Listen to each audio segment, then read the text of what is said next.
Welcome. My name is Pierre David and I'm the head marshal for the Commencement.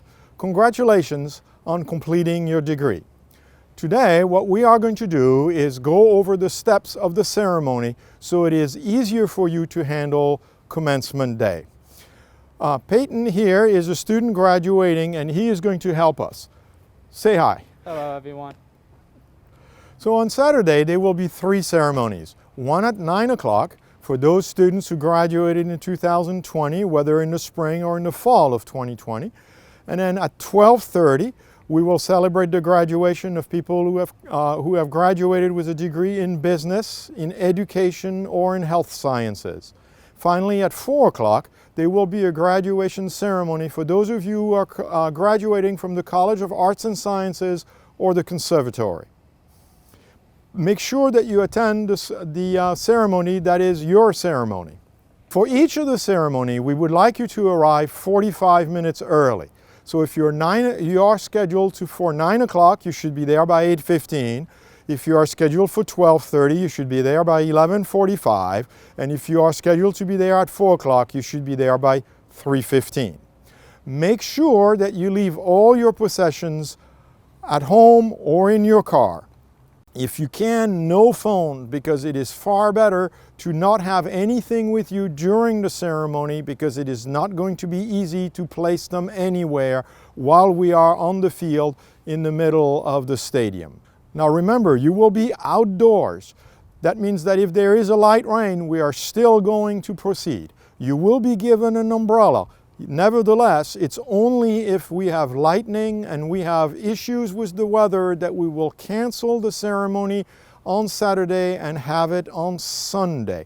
You will be notified at 6 a.m. that day if the ceremony is not going to be taking place on Saturday and will take place on Sunday. Before you arrive, you should have received an email from me that gives you an animal, a letter, and a number. Peyton, what was your animal, letter, and number? I'm a lion B6. So as you arrive, you first must make sure that you have your animal and remember it, and your letter and number and remember it. And then you go and check in at the check-in table. Once you have checked in, you will be directed to our staging area or waiting area, and you will see that there are posts with animals on it. You will be asked to line up behind each animal, and there will be 4 columns, A, B, C, D, and you will have to be in the order of 1, 2, 3, etc., up to 8 in each one of those columns. You will be helped by marshals, people who are there to assist you in determining exactly where you should be.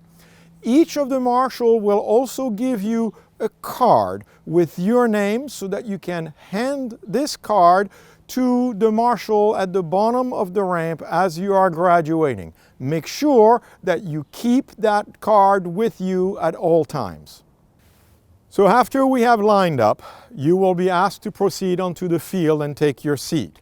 We will walk in line to that seat and you will be led by the marshals. The important thing is to keep behind the person who is in front of you. Come on, Peyton, we'll walk down.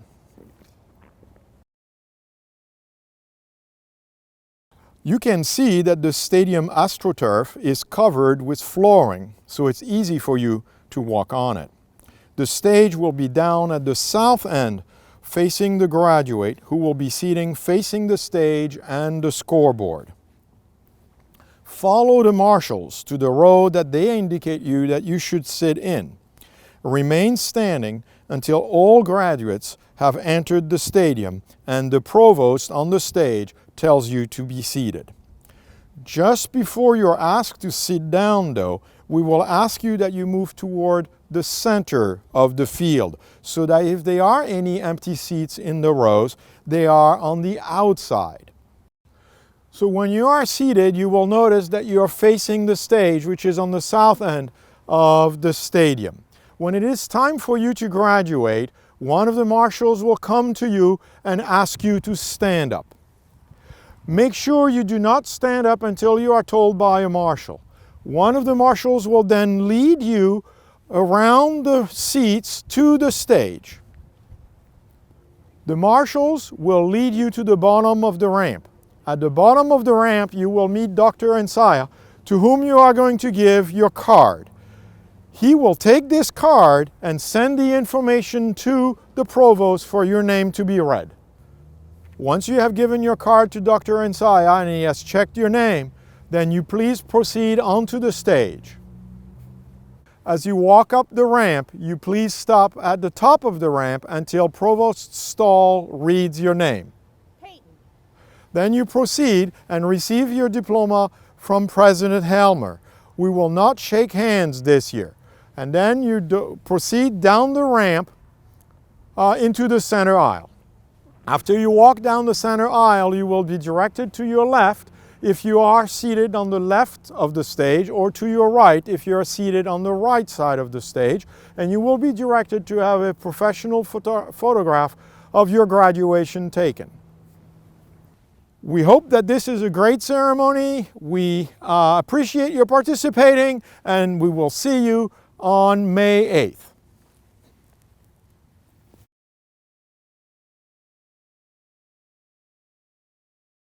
Hi, I'm Rebecca Sinatra, and I'm the Senior Director of Engagement at Baldwin Wallace University in the Center for Philanthropy and Alumni Engagement. Commencement is easy, just like Professor David said. Just follow the person in front of you. This had me thinking about your journey from a student at BW to now being an alumni. We've been following in the footsteps of tens of thousands of alumni who came before us. Many alumni are leading major companies and making impact in their community through charities and organizations. And we know there's many more alumni out there living incredible lives, and we're here as your alma mater to support you in all that you do. We're here and want to give you the tools, the professional development, and continuing education that you may need to continue in your career. We invite you to come back often and be a part of the next generation of students' experience. Make career connections, or come to a game, or come to a concert. You and your family are always welcome to come back to campus. On Commencement Day, we'll be giving you a small token to welcome you into the BW alumni community. Soon you'll be receiving your first communication as an alumni, and I promise we will not be asking you for money, but we want to share those important resources to help keep you connected to campus. Congratulations, we are so proud of you, and welcome to the BW alumni community.